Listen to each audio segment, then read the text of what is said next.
apa yang baik untuk diri saya, itu dulu Pak. Contoh Pak, ini kalau orang-orang Jawa Pak, ketika anaknya kecelakaan kakinya patah Pak, ibunya bilang, untung kakimu yang patah bukan leher kamu. Untung amat. Untung selamat. Pernah dengar kalimat seperti itu Pak? Ya. Sebenarnya kalimat itu adalah untuk menggeser fokusnya dari yang fokusnya pada kaki yang sakit pada hal lainnya yang masih baik-baik saja Pak. Nah, orang beruntung itu juga sama seperti itu Pak. Satu itu ya, kemampuan untuk bisa meletakkan fokus perhatian kita pada hal-hal yang baik. Sekalipun kita menganggap kejadian yang sedang kita alami itu nggak enak Pak, ya kita perlu sepakat, nggak enak, nggak nyaman. Tapi dibalik ketidaknyamanan, dibalik ketidakenakan itu pasti ada hal yang baik. Saya katakan pasti Pak, karena sudah pasti Pak. Dibalik hal yang nggak nyaman itu pasti ada hal yang baik untuk kita. Itu sudah satu paket Pak. Makanya tergantung bagaimana kita meletakkan fokus atau perhatian kita. Itu yang pertama.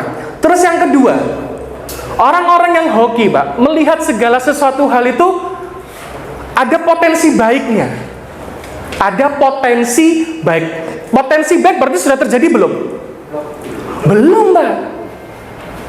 Orang-orang hoki selalu seperti itu Pak, melihat selalu ada potensi baik di kemudian hari, di hari esok. Itu orang hoki Pak. Makanya kalau kita ngelihat orang apes Pak, kata-katanya pasti adalah kata-kata yang negatif yang diucapkan. Pilihan katanya adalah pilihan kata yang melemahkan diri sendiri dan juga melakukan penghakiman yang buruk terhadap keadaan atau takdir. Makanya sebenarnya saya sangat yakin dan saya sangat sepakat bahwa yang namanya hoki Pak, itu bisa dikonsepkan Pak, bisa distrukturkan karena ada polanya. Kemampuan untuk meletakkan fokus dan perhatian kita pada hal yang baik itu sebagai ciri-ciri orang yang hoki Pak. Kita punya tim Pak, ruwet Pak. Kadang kita ngeluh Pak ya. Sementara di luar sana banyak yang ngeluh nggak punya tim Pak. Lo cari tim itu susah loh Pak sekarang Pak. Duh, bener kan? Itu.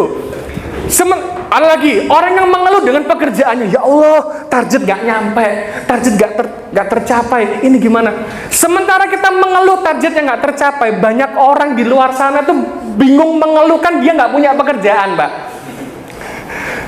Jadi kan kontras seperti itu ya. Ketika kita meletakkan fokus kita, perhatian kita pada hal-hal yang baik, insya Allah selesai Pak. Karena saya sangat beriman dengan ayat fa inna ma'al usri yusra. Itu clear, jelas Pak, selesai Pak bagi saya Pak. Oke, nggak nyaman, nggak enak, nggak apa-apa. Ini cuma sebentar Pak. Sedih, marah, kecewa, itu masalah momentum Pak. Nggak mungkin Pak 1 tahun full Pak kita kecewa. Insya Allah nggak akan mungkin Pak. Saya sangat yakin. 1 tahun full kita sedih terus, nggak mungkin juga Pak. Hidup kan sangat dinamis soalnya. Nah, kita sebagai seorang sales juga sama Pak. Hari ini mungkin kita belum achieve Pak, tapi saat kita yakin bahwa insya Allah besok pun belum, insya Allah besok lagi. Ini yang saya maksud ada di level mental Pak. Di level mentalnya perlu clear dulu. Lah sama kayak tadi Pak, kalau kita yakin bisa, tapi kompetensinya nggak ada ya percuma Pak. Motivasi perlu diimbangi dengan kompetensi juga. Nggak bisa hanya sekedar motivasi. Nah kebanyakan orang-orang yang sudah bekerja lebih lama Pak, udah belasan tahun, udah puluhan tahun, saya tahu Pak, problem dari orang-orang yang sudah bekerja lama adalah boredom atau kebosanan atau jenuh Pak.